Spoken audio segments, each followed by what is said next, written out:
I was 8 months pregnant when my husband left me for his coworker. My parents refused to help me and said I made adult choices, so I had to handle adult consequences. 4 years later they want to meet their granddaughter because they're lonely. I am Maria, 28F, and I need to get this off my chest because I don't know what to do anymore. 4 years ago, my life completely fell apart, and now the people who abandoned me want to act like nothing happened. Let me start from the beginning. I was married to Jake, 29M, for 2 years. We met in college and got married right after graduation. Jake worked as an accountant at a mid-sized firm, and I was working as a nurse at the local hospital. We had this small apartment downtown, nothing fancy, but it was ours. Jake would bring me coffee in bed every morning before work, and we would spend weekends hiking or trying new restaurants. I thought we had a solid relationship. When I got pregnant, Jake seemed excited at first. He would talk about baby names and how he wanted to teach our kid to play baseball. But around month 4, things started changing. He began working late every night, sometimes not coming home until after midnight. He said his firm was going through a busy season and he needed to put in extra hours to secure his position. I believed him because Jake had always been ambitious about his career. During month 6 of my pregnancy, I had to stop working. The pregnancy was rough. I had severe morning sickness that lasted all day, and my doctor put me on bed rest because my blood pressure was too high. Jake said it was fine, that his salary could cover our expenses until I could go back to work after the baby came. I felt guilty about not contributing financially, but Jake insisted everything would work out. The real problem started in month 7. Jake became distant and would barely talk to me when he came home. He would eat dinner in silence, then go straight to bed. When I tried to bring up baby preparations or ask about his day, he would give short answers or change the subject. He stopped touching my belly or showing any interest in the pregnancy. I thought maybe he was just stressed about becoming a father and having to support our family alone. In month 8, I had a doctor's appointment on a Tuesday afternoon. The baby was healthy and everything looked good. I was excited to share the ultrasound pictures with Jake when he got home. I took the bus back to our apartment since Jake had been taking the car to work. When I opened the door, half of our furniture was gone. The couch, the dining table, the TV, and most of Jake's clothes were missing.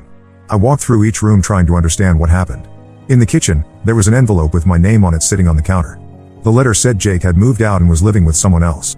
He wrote that he wasn't ready to be a father and couldn't handle the responsibility. The woman he was with was someone from his office named Lisa, and they had been together for 4 months. He said he was sorry but he needed to follow his heart. At the bottom, he wrote that he would send divorce papers soon and that he didn't want any custody or contact with the baby. I sat on the floor of our empty living room holding that letter for hours. Jake had packed up his life and left while I was at a doctor's appointment. He couldn't even tell me in person. The timing made it clear that he had been planning this for weeks, maybe months. The next few days were a blur. I tried calling Jake but his number was disconnected. I went to his office and they said he had quit 2 weeks earlier. I had no way to reach him and no idea how I was going to pay rent or buy groceries. My savings account had maybe $800, enough for 1 month of rent but nothing else.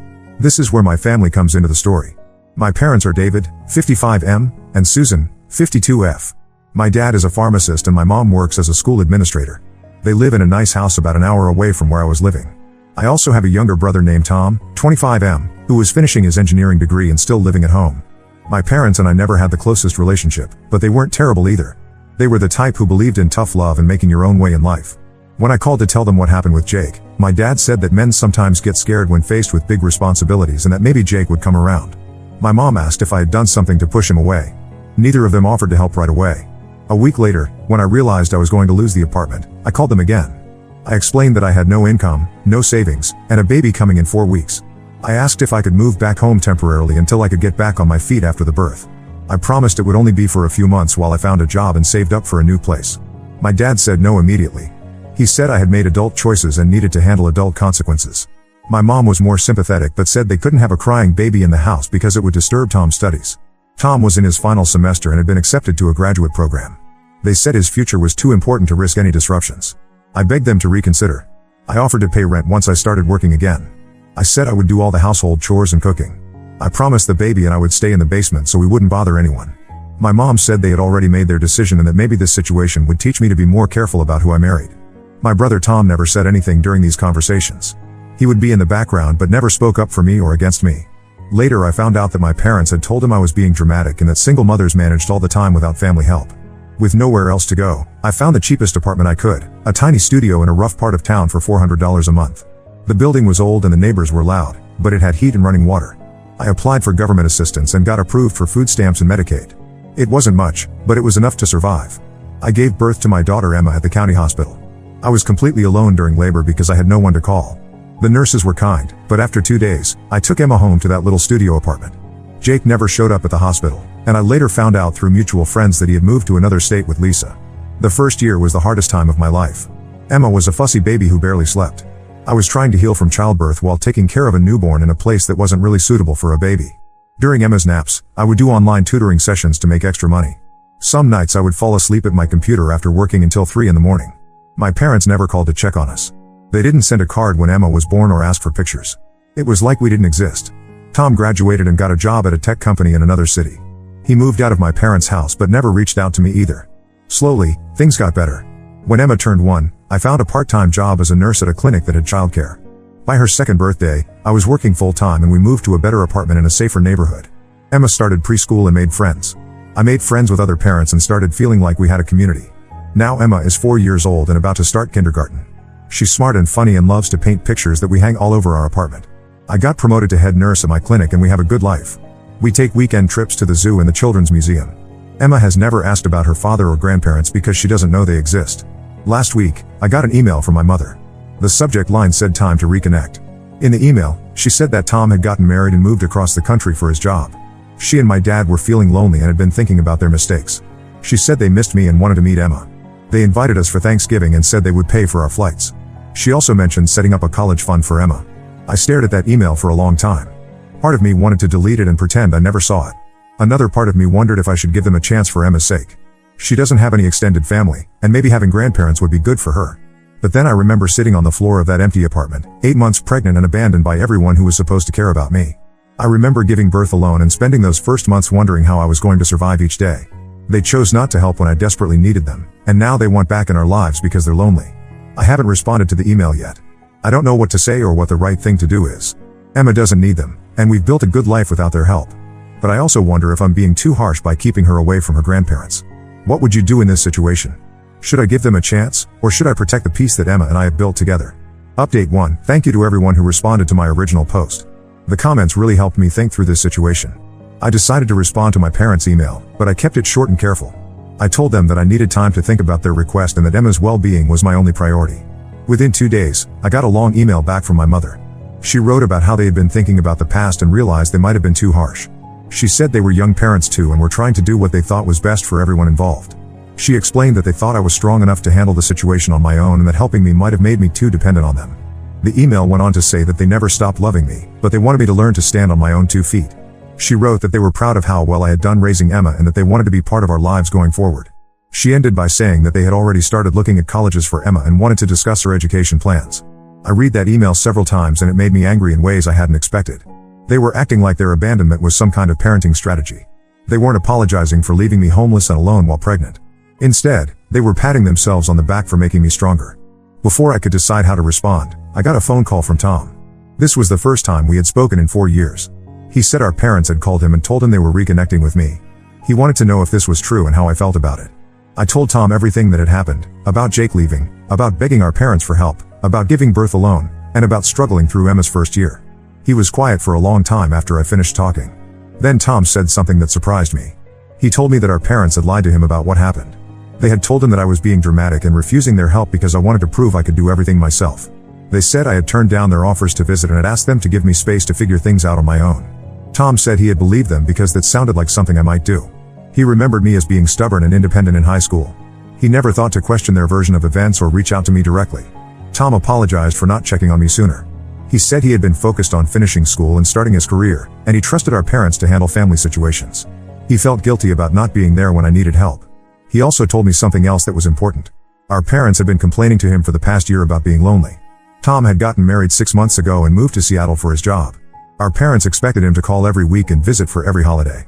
When he started setting boundaries because his wife wanted them to spend time with her family too, our parents accused him of abandoning them. Tom said that our parents reaching out to me wasn't really about making amends. They needed someone to fill the role he used to play, the devoted child who made them feel important and needed. Since he wasn't available anymore, they decided to try to reconnect with me and Emma. This conversation with Tom changed how I saw the whole situation. Our parents weren't having some genuine moment of regret about their past mistakes. They were lonely and wanted attention from their children. They were willing to use Emma as a way to get back into my life. Tom and I talked for almost 2 hours. He asked about Emma and what she was like. He seemed genuinely interested in being an uncle, which was something I hadn't expected. He said he wanted to visit us soon and meet his niece properly. After talking to Tom, I decided to write back to our parents. I sent them a brief email saying that I needed more time to consider their request and that any relationship would have to start slowly. I said that Emma's needs would come first in any decision I made. My mother responded within hours. This time, her email was different. She was pushing harder and sounding more impatient. She said that I was being unfair by making them wait and that they had a right to know their granddaughter. She wrote that holding grudges was unhealthy and that Emma deserved to have all her family in her life. She also said that they had already told their friends and neighbors about reconnecting with me and Emma. She said it would be embarrassing for them if I continued to refuse their attempts to rebuild our relationship. She ended the email by saying that they were planning to drive down to see us the following weekend whether I agreed or not. Reading that email, I realized that nothing had really changed. Our parents still thought they could make demands and pressure me into doing what they wanted. They weren't respecting my boundaries or my role as Emma's mother. They were acting like they had some automatic claim to our lives just because we were related. I forwarded the email to Tom and asked what he thought. He called me immediately and was angry after reading it. He said this was exactly the kind of manipulative behavior he had been dealing with since he got married. He told me that our parents had done similar things to him, showing up unannounced, telling other people about plans he had never agreed to, and trying to guilt him into spending more time with them. Tom said he was going to call our parents and tell them to back off. He wanted them to know that their version of events from 4 years ago wasn't the truth and that they needed to respect my decisions about Emma. I told Tom not to get involved yet. I wanted to handle this myself first. But it was good to know that he understood what I was dealing with and that he would support me if needed. Now I'm preparing for the possibility that our parents might actually show up at my apartment this weekend. Emma doesn't know anything about this situation yet, and I don't want her to be confused or upset by strangers claiming to be her grandparents. I've been thinking about what I want to say if they do come here. I know I need to be firm about my boundaries and make it clear that they can't force their way back into our lives. Emma and I have been doing fine without them, and I'm not going to let them disrupt our peace just because they decided they want to play grandparents now. Update 2: my parents did show up at my apartment that weekend, just like they threatened to do in their email. I was getting Emma ready for a trip to the park when I heard knocking at my door. When I looked through the peephole, I saw my mother and father standing in the hallway with flowers and a wrapped gift. I opened the door but kept the chain lock on. I told them they couldn't come in because they hadn't been invited. My mother immediately started talking about how they just wanted to meet their granddaughter and how they had driven 2 hours to see us. She was speaking loudly and trying to look past me into the apartment. Emma came to the door to see what was happening. My mother got excited and started talking to her through the crack in the door, asking her name and age and telling her she was beautiful. Emma hid behind my legs because she didn't know these people who were acting like they knew her. I told my parents they needed to leave and that showing up without permission was not acceptable. My father said I was being unreasonable and that grandparents had rights. My mother said they just wanted a few minutes to talk and give Emma her present. Emma started asking me who these people were and why they were trying to come into our apartment. I could see she was getting scared by the tension and the loud voices. I told my parents that they were upsetting Emma and they needed to go immediately. My mother pushed against the door and said she wasn't leaving until she got to properly meet her granddaughter. That's when I closed the door completely and locked it. They stayed in the hallway for another 10 minutes, knocking and calling my name. Finally, they left. Emma was shaken up by the whole thing. She kept asking me who those people were and why they wanted to come inside. I told her they were people I used to know who had gotten confused about whether they were invited to visit us. She seemed to accept that explanation, but she stayed close to me for the rest of the day. That evening, Tom called me. Our parents had called him immediately after leaving my apartment. They told him that I had been hostile and unreasonable, and that I wouldn't let them see Emma even for a few minutes. They wanted Tom to talk to me and convince me to be more cooperative. Instead of calling me right away, Tom had driven to our parents' house to talk to them in person. He told them that showing up uninvited was wrong and that they needed to respect my boundaries. He also told them that he knew the truth about what happened 4 years ago and that their story about me refusing help was a lie. According to Tom, our parents got defensive and angry when he confronted them. They said I had been filling his head with lies and trying to turn him against them. When Tom insisted that they owe me a real apology and that they needed to approach the situation differently, our father told him that he was being manipulated by me. Tom said the conversation got heated and our parents accused him of choosing me over them. They said that both of their children had turned against them and that they didn't deserve to be treated this way. Our mother started crying and saying that all she wanted was to be a grandmother to Emma. Tom left their house feeling frustrated and angry. He said it was clear that our parents hadn't really changed and that they still couldn't take responsibility for their actions. He told me that he was going to reduce contact with them until they could approach both of us with genuine respect and accountability. 2 days later, I got another email from my mother. This one was much nastier than the previous ones. She said I was punishing them for mistakes they made years ago and that I was using Emma as a weapon against them. She wrote that I was denying Emma the chance to know her grandparents out of spite and selfishness. The email also said that I clearly hadn't learned anything from my marriage falling apart and that I was still making poor decisions that hurt the people around me. She said that if I continued to keep Emma away from them, they would look into their legal options for grandparent visitation rights. I showed the email to Tom and he was furious. He said this was exactly the kind of thing our parents did when they didn't get their way. They would attack and threaten instead of trying to understand the other person's perspective. He said he had seen them do this to his wife when she tried to set boundaries about holiday visits. Tom decided he was done trying to mediate the situation. He called our parents and told them that their behavior toward me was unacceptable and that he would not be talking to them again until they could treat both of their children with respect. He said that threatening legal action against me was the final straw for him. Our parents responded by sending Tom a long text message saying that he had been completely turned against them and that they were heartbroken by how their children had treated them. They said they had tried their best as parents and didn't deserve to be abandoned by both of their kids. Tom forwarded me the text message and said he was going to block their numbers for a while. He said he needed space from their drama and manipulation. He also said that he wanted to visit Emma and me soon, and that he wanted to be a real uncle to her regardless of what our parents did. I realized that I needed to send one final email to our parents to make my position completely clear. I wrote that their unannounced visit and their threatening emails had convinced me that they were not ready to have a healthy relationship with Emma and me. I told them that I would not be responding to any more emails or calls, and that any attempt to contact us through other people or show up at our home again would result in me contacting the police. I also wrote that if they were serious about wanting a relationship with us someday in the future, they would need to start by taking full responsibility for their actions 4 years ago and showing that they could respect boundaries and treat people with kindness instead of making demands and threats. I sent the email and then blocked their email addresses and phone numbers. I felt relieved to finally put an end to the back and forth communication that was going nowhere. Tom visited us the following weekend and met Emma properly for the first time. She was shy at first but warmed up to him quickly when he brought her a set of watercolor paints and asked her to teach him how to paint flowers. They spent the whole afternoon painting together while I made dinner. Tom apologized again for not being there when I needed help 4 years ago. He said he understood now why I needed to protect Emma from our parents and that he supported my decision completely. He promised to visit us regularly and to be the kind of uncle Emma deserved to have. Emma has been asking about Uncle Tom every few days since his visit. She wants to send him pictures of the paintings she makes and is excited about his promise to take her to see the Space Needle when we visit him in Seattle next month. For now, I feel like Emma and I are in a good place. We have each other, and now we have Tom as a positive family connection. Our parents haven't tried to contact us since I sent that final email, and I hope they've gotten the message that their behavior needs to change before any relationship is possible. Update 3: It's been 4 months since my last update, and I wanted to share what has happened since then. Our parents never responded to my final email, which I took as confirmation that they weren't actually interested in taking responsibility for their actions or changing their behavior. Emma and I visited Tom and his wife Sarah in Seattle 2 months ago. Emma loved the city and had a great time with her uncle and new aunt. Sarah is a teacher and she and Emma connected immediately over books and art projects. They have been sending letters back and forth since our visit, and Emma is already asking when we can go back to Seattle. During our visit, Tom told me that our parents had tried to contact him several times after I blocked them. They sent emails and left voicemails asking him to convince me to give them another chance. They also asked him for photos of Emma and details about our visit with them. Tom never responded to their messages. He said he had decided that their pattern of behavior was too consistent to ignore. They had spent years treating both of us poorly whenever we didn't do exactly what they wanted, and he was tired of making excuses for them. Sarah also shared her perspective on the situation.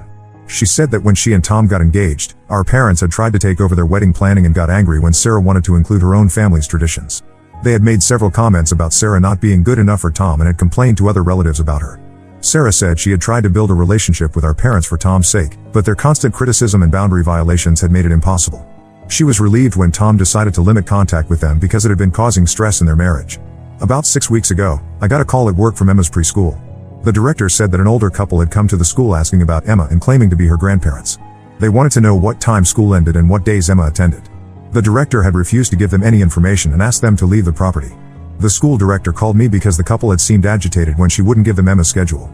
She wanted to make sure I knew about the incident and asked if I wanted to add their names to the list of people who were not allowed to pick up Emma or get information about her.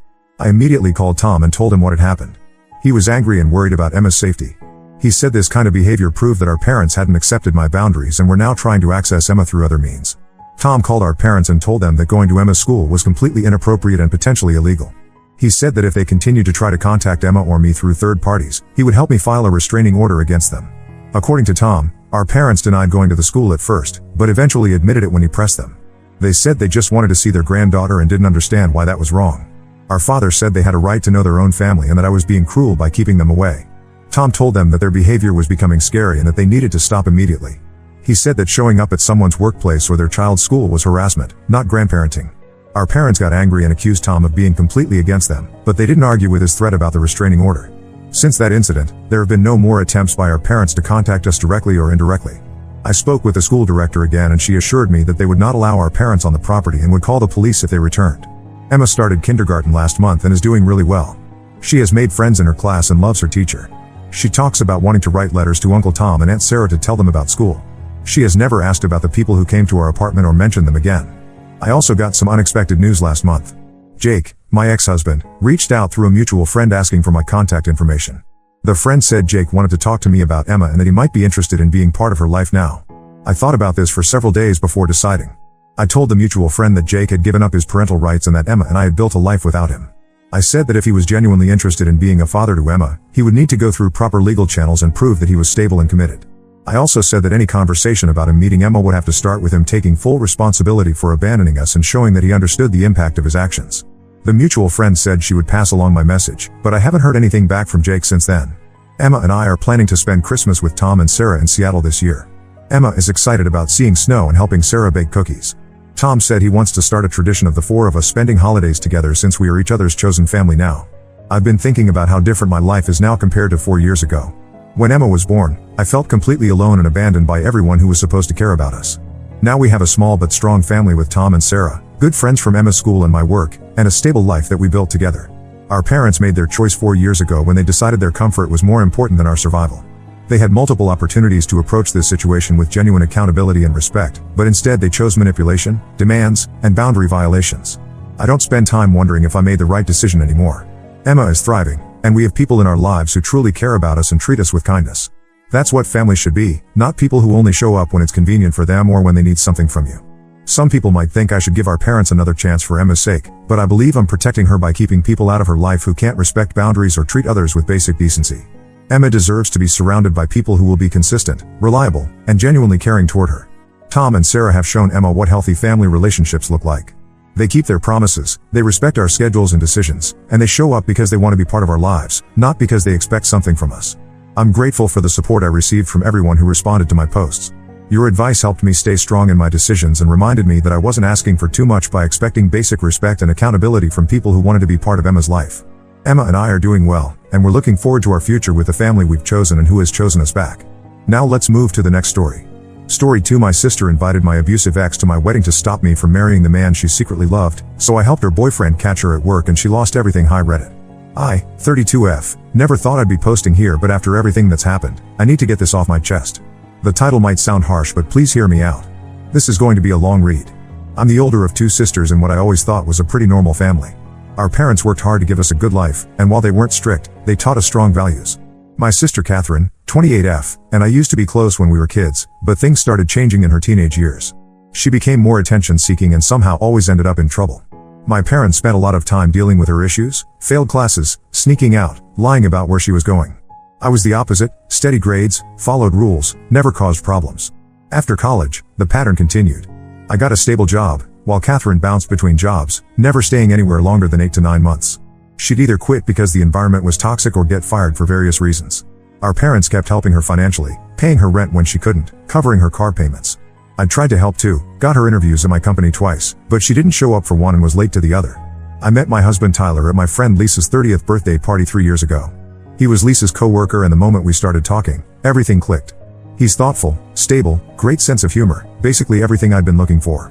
We dated for a year before moving in together, and that's when I started noticing Catherine's weird behavior. She'd show up at our place unannounced, always when she knew Tyler would be home. If Tyler was working late, suddenly she'd be too busy to come over. She started asking me weird questions about our relationship, if we ever fought, if I thought he was really committed, if I worried about our age gap. It's only 2 years. At first, I thought she was just being protective or maybe jealous that I was spending less time with her. I should mention my ex, Brett, here because he's important to this story. Brett and I dated for 2 years in my mid-20s. The relationship started great, but he slowly became controlling. He'd check my phone while I was sleeping, show up at my workplace unannounced, and get angry if I went out with friends without him. He isolated me from everyone except family. The final straw came during an argument about me texting a male colleague about work. He pushed me against a wall and threatened worse if I ever disrespected him again. I left that night, stayed with my parents, and got a restraining order. The whole family knows what happened. Catherine even helped me move my stuff out of his place. Last year, Tyler proposed during a weekend trip to the beach. It was perfect and I was over the moon. When we announced it at family dinner, Catherine seemed oddly quiet, but I was too happy to notice. She perked up when I started talking about wedding planning and practically begged to help. Given her track record of not following through on things, I was hesitant. But she seemed so enthusiastic and promised she'd take it seriously. Tyler was skeptical, but I convinced him to give her a chance. Big mistake. The problem started small. She'd forget to relay messages from vendors. Appointments would get mixed up. But she always had an excuse and would fix things just in time to look like she'd saved the day. Then bigger issues started happening. The venue claimed they never received our deposit, but I had transferred the money to Catherine weeks ago. The florist canceled because final selections were never confirmed, though Catherine swore she'd handled it. The caterer had us down for 50 guests when we needed food for 150. Each time something went wrong, Catherine would act devastated and somehow manage to fix it at the last minute. She'd make herself look like the hero while I was starting to feel crazy for doubting her. Tyler suggested we take over the planning ourselves, but I defended Catherine. She was my sister and I thought she was really trying to help. 2 weeks before the wedding, I caught her going through Tyler's phone at our parents' house. She'd volunteered to help set up for Sunday dinner, and Tyler had left his phone charging in the kitchen while helping Dad with something in the garage. I walked in and she quickly put the phone down, claiming she was just trying to show Mom some wedding photos I'd sent Tyler. It felt off, but I had so much other wedding stuff to deal with that I let it slide. The wedding day started normally enough. Everything seemed perfect, the venue looked amazing, the flowers were exactly what I wanted, all the vendors were on time. I was in the bridal suite with my bridesmaids when I heard commotion outside. Before anyone could stop me, I peeked out and saw Brett arguing with the security guards. My heart stopped. He was yelling about needing to talk to me, saying I was making a huge mistake. Security removed him, but I was shaking. How did he even know about the wedding? I haven't had any contact with him since the restraining order expired 3 years ago. That's when my best friend Sarah, who never liked Catherine, showed me something on her phone. She'd noticed Catherine acting sketchy and managed to get into her unlocked phone while Catherine was in the bathroom. There were weeks of messages between Catherine and Brett. She'd sent him all the wedding details, told him I wasn't happy with Tyler, and convinced him I still had feelings for him. She promised to help him win me back because she couldn't stand seeing me settle for the wrong man. But it got worse. Sarah found messages between Catherine and her boyfriend Ryan where Catherine wrote about her feelings for Tyler. How she'd seen him first at Lisa's party but had swooped in and stolen him. How she was trying to stop the wedding so she could finally tell Tyler how she felt. She even complained to Ryan about how unfair it was that her plain older sister got such an amazing guy while she was stuck with him. I was devastated but refused to let them ruin my day. The wedding went ahead, though not as smoothly as planned. Catherine acted completely shocked about Brett showing up, playing the concerned sister role perfectly. My parents were furious when they found out what she'd done, but we decided to deal with it after the honeymoon. When we got back, I showed Ryan everything, Catherine's messages with Brett, her confessions about Tyler, all of it. Ryan was hurt but thanked me. That's when he told me about Catherine's suspicious behavior with her colleague Mike. Apparently, she'd been spending a lot of time with him at work, going to lunch together daily, texting at all hours. She always dismissed Ryan's concerns, saying Mike was just a friend and Ryan was being paranoid. That's what gave me the idea for revenge. I might have gone too far, but after what she did to me, I don't regret it. I helped Ryan plan a surprise visit to Catherine's workplace, knowing she'd be having her daily lunch meeting with Mike. The rest, as they say, is history. Update 1: A lot has happened since my last post. The workplace confrontation I helped plan went down yesterday, and it was even messier than I expected. I wasn't there personally, but Ryan told me everything, and bits and pieces have been filtering in from other sources too. Ryan took a day off from his own job to do this.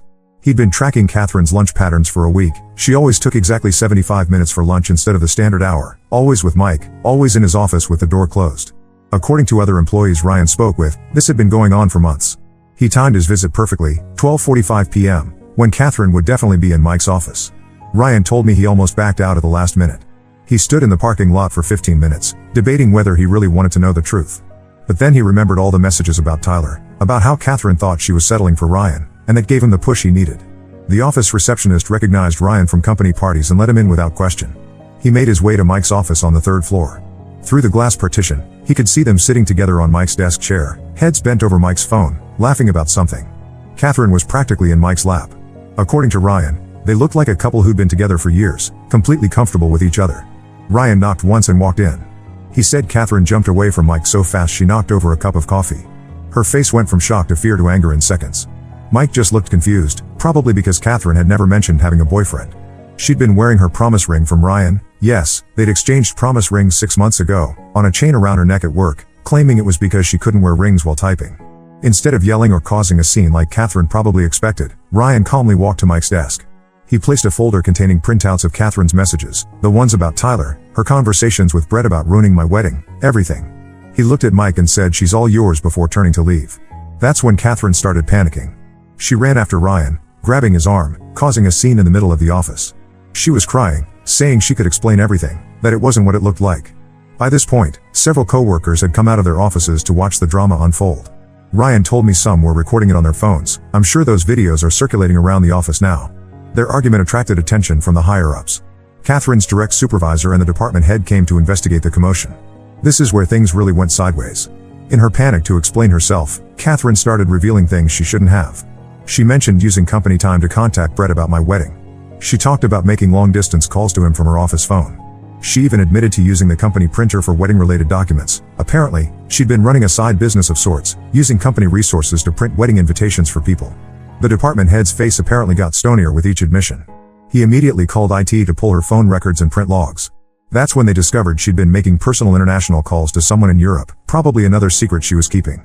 But the real bombshell came when Ryan, who was done being manipulated, revealed something that made me want to throw up. The night before my wedding, during Tyler's bachelor party, Catherine had shown up at the bar by coincidence. Ryan was there as one of Tyler's groomsmen. After most people had left, Catherine cornered Tyler outside the bathroom and tried to kiss him. Tyler pushed her away immediately and left, but Catherine begged Ryan not to tell me. She cried, said she was drunk and confused, promised it would never happen again. She manipulated Ryan into keeping quiet by saying it would ruin my wedding day if I found out. When Ryan told me this part today, I called Tyler immediately. He confirmed everything but said he didn't tell me because he didn't want to cause drama right before the wedding. He planned to tell me after we got back from the honeymoon. I'm not angry at Tyler, he was trying to protect my happiness on my wedding day. But I'm furious at Catherine for putting him in that position. The fallout has been massive. Catherine's bosses are conducting a full audit of her expenses and computer usage. Mike has apparently gone to HR to protect himself, claiming Catherine had been making unwanted advances despite his request to keep things professional. This completely contradicts what Ryan saw, but I guess Mike is trying to save his own skin. Ryan moved out of their shared apartment last night. He's staying with friends until he can find a new place. Catherine's been blowing up everyone's phones, mine, Ryan's, our parents', even Tyler's. She's switching between playing the victim and threatening to expose how we all conspired to ruin her life. Our parents are divided on how to handle this. Mom thinks I went too far by involving Catherine's workplace, saying I should have handled it privately as a family matter. Dad, however, is firmly on my side. He says Catherine needs to face real consequences for once in her life instead of being bailed out again. I don't regret what I did. Maybe I went too far, but after what she did to my wedding, tried to do to my marriage, and has been doing to Ryan, she deserves everything coming her way. From what Ryan's telling me, this is just the beginning. The company audit is going to reveal a lot more than just misused office supplies and unauthorized phone calls. I'll update again when I know more. Update 1: a lot has happened since my last post. The workplace confrontation I helped plan went down yesterday, and it was even messier than I expected. I wasn't there personally, but Ryan told me everything, and bits and pieces have been filtering in from other sources too. Ryan took a day off from his own job to do this. He'd been tracking Catherine's lunch patterns for a week. She always took exactly 75 minutes for lunch instead of the standard hour, always with Mike, always in his office with the door closed. According to other employees Ryan spoke with, this had been going on for months. He timed his visit perfectly, 12:45 p.m., when Catherine would definitely be in Mike's office. Ryan told me he almost backed out at the last minute. He stood in the parking lot for 15 minutes, debating whether he really wanted to know the truth. But then he remembered all the messages about Tyler, about how Catherine thought she was settling for Ryan, and that gave him the push he needed. The office receptionist recognized Ryan from company parties and let him in without question. He made his way to Mike's office on the 3rd floor. Through the glass partition, he could see them sitting together on Mike's desk chair, heads bent over Mike's phone, laughing about something. Catherine was practically in Mike's lap. According to Ryan, they looked like a couple who'd been together for years, completely comfortable with each other. Ryan knocked once and walked in. He said Catherine jumped away from Mike so fast she knocked over a cup of coffee. Her face went from shock to fear to anger in seconds. Mike just looked confused, probably because Catherine had never mentioned having a boyfriend. She'd been wearing her promise ring from Ryan. Yes, they'd exchanged promise rings 6 months ago, on a chain around her neck at work, claiming it was because she couldn't wear rings while typing. Instead of yelling or causing a scene like Catherine probably expected, Ryan calmly walked to Mike's desk. He placed a folder containing printouts of Catherine's messages, the ones about Tyler, her conversations with Brett about ruining my wedding, everything. He looked at Mike and said, "She's all yours," before turning to leave. That's when Catherine started panicking. She ran after Ryan, grabbing his arm, causing a scene in the middle of the office. She was crying, saying she could explain everything, that it wasn't what it looked like. By this point, several coworkers had come out of their offices to watch the drama unfold. Ryan told me some were recording it on their phones. I'm sure those videos are circulating around the office now. Their argument attracted attention from the higher-ups. Catherine's direct supervisor and the department head came to investigate the commotion. This is where things really went sideways. In her panic to explain herself, Catherine started revealing things she shouldn't have. She mentioned using company time to contact Brett about my wedding. She talked about making long-distance calls to him from her office phone. She even admitted to using the company printer for wedding-related documents. Apparently, she'd been running a side business of sorts, using company resources to print wedding invitations for people. The department head's face apparently got stonier with each admission. He immediately called IT to pull her phone records and print logs. That's when they discovered she'd been making personal international calls to someone in Europe, probably another secret she was keeping. But the real bombshell came when Ryan, who was done being manipulated, revealed something that made me want to throw up. The night before my wedding, During Tyler's bachelor party, Catherine had shown up at the bar by coincidence. Ryan was there as one of Tyler's groomsmen. After most people had left, Catherine cornered Tyler outside the bathroom and tried to kiss him. Tyler pushed her away immediately and left, but Catherine begged Ryan not to tell me. She cried, said she was drunk and confused, promised it would never happen again. She manipulated Ryan into keeping quiet by saying it would ruin my wedding day if I found out. When Ryan told me this part today, I called Tyler immediately. He confirmed everything but said he didn't tell me because he didn't want to cause drama right before the wedding. He planned to tell me after we got back from the honeymoon. I'm not angry at Tyler, he was trying to protect my happiness on my wedding day. But I'm furious at Catherine for putting him in that position. The fallout has been massive. Catherine's bosses are conducting a full audit of her expenses and computer usage. Mike has apparently gone to HR to protect himself, claiming Catherine had been making unwanted advances despite his request to keep things professional. This completely contradicts what Ryan saw, but I guess Mike is trying to save his own skin. Ryan moved out of their shared apartment last night. He's staying with friends until he can find a new place. Catherine's been blowing up everyone's phones, mine, Ryan's, our parents, even Tyler's. She's switching between playing the victim and threatening to expose how we all conspired to ruin her life. Our parents are divided on how to handle this. Mom thinks I went too far by involving Catherine's workplace, saying I should have handled it privately as a family matter. Dad, however, is firmly on my side. He says Catherine needs to face real consequences for once in her life instead of being bailed out again. I don't regret what I did. Maybe I went too far, but after what she did to my wedding, tried to do to my marriage, and has been doing to Ryan, she deserves everything coming her way. From what Ryan's telling me, this is just the beginning. The company audit is going to reveal a lot more than just misused office supplies and unauthorized phone calls. I'll update again when I know more. Update 2: the situation with Catherine has gotten even worse, if that was possible. The audit results came back, and they're far more damaging than anyone expected. What started as an investigation into misused company resources for wedding sabotage turned into the discovery of systematic fraud. For the past 8 months, Catherine had been submitting fake expense reports for client meetings that never happened. She created elaborate spreadsheets documenting meetings with potential clients, complete with fake email addresses and phone numbers. She even forged signatures on meeting confirmation documents. The total amount she fraudulently claimed in reimbursements is over $15,000. But here's the truly despicable part: she had created a paper trail implicating her assistant, Jenny.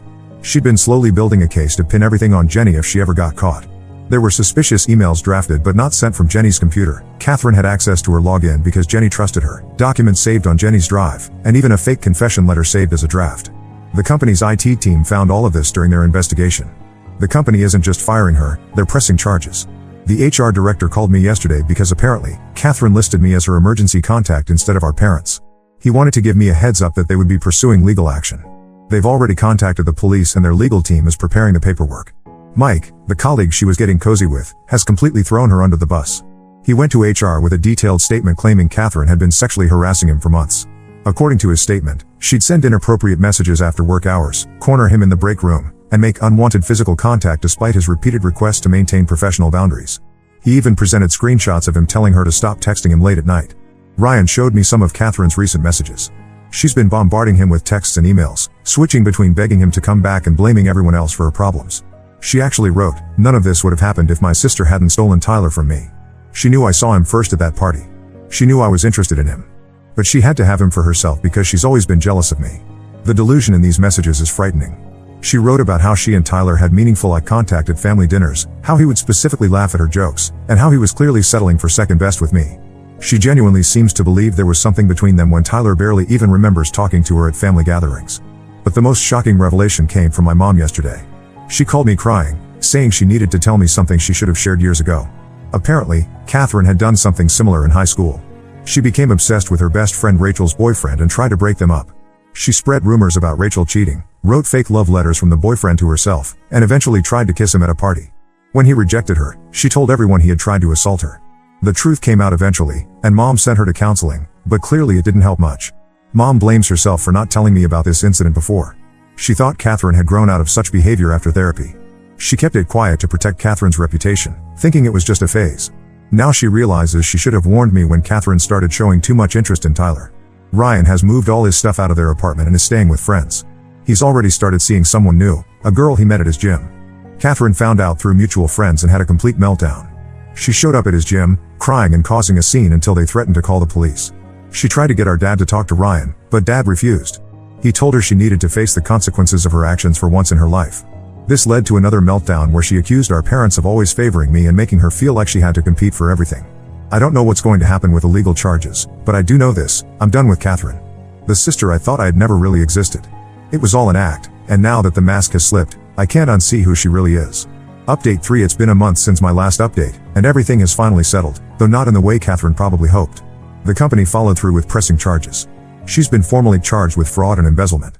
Her lawyer advised her to take a plea deal, which means she'll likely avoid jail time but will have to pay full restitution and serve probation. The job loss hit her hard financially. She can't find new employment because the charges show up in background checks. Last week, her landlord served her with an eviction notice because she hasn't paid rent in 2 months. She tried applying for jobs using our parents' address to hide her current address, but that backfired when potential employers called her previous workplace for references. Ryan has completely moved on. He's officially dating the girl from his gym, Sarah, and they seem really happy together. I met her last week. She's lovely and completely different from Catherine. She has a stable job as a kindergarten teacher and a very drama-free life. The contrast with Catherine couldn't be more stark. The real surprise came when Jenny, Catherine's former assistant, reached out to me through LinkedIn. She wanted to thank me for inadvertently helping expose Catherine's schemes. Apparently, Catherine had been making her work-life hell for months, subtly threatening her job security and taking credit for her work. Jenny has now been promoted to Catherine's old position, and the company is paying for her to get additional certifications. My parents finally united in their disappointment with Catherine after she tried to blame them for everything. She showed up at their house last week, screaming about how they'd ruined her life by always comparing her to me and making her feel like she wasn't good enough. She accused Mom of favoritism because Mom helped me more with wedding planning, after Catherine messed everything up, and Dad of being controlling because he refused to lend her money for a lawyer. Last night, she showed up at our house unannounced. She was crying about being about to be evicted and needing help. Tyler answered the door while I stayed in the kitchen. She tried to push past him to get to me, but he blocked her way. That's when she started screaming that she'd always loved him more than I could, that they were meant to be together, and that he was trapped in a loveless marriage with me. Tyler, who's usually very calm and polite, told her she needed professional help and that if she came to our house again, we'd get a restraining order. She screamed that we'd regret this, that karma would get us for destroying her life. I walked to the door and simply said, "You destroyed your own life, Catherine. We just exposed what you did." Then I closed the door while she was mid-rant. I've blocked her on everything: phone, email, social media. I told our parents I'm done with her and they understand. They're not cutting her off completely, but they've set firm boundaries about not giving her money or letting her manipulate them anymore. Tyler got a promotion at work that requires us to relocate to another state. We're moving next month and honestly, it's perfect timing.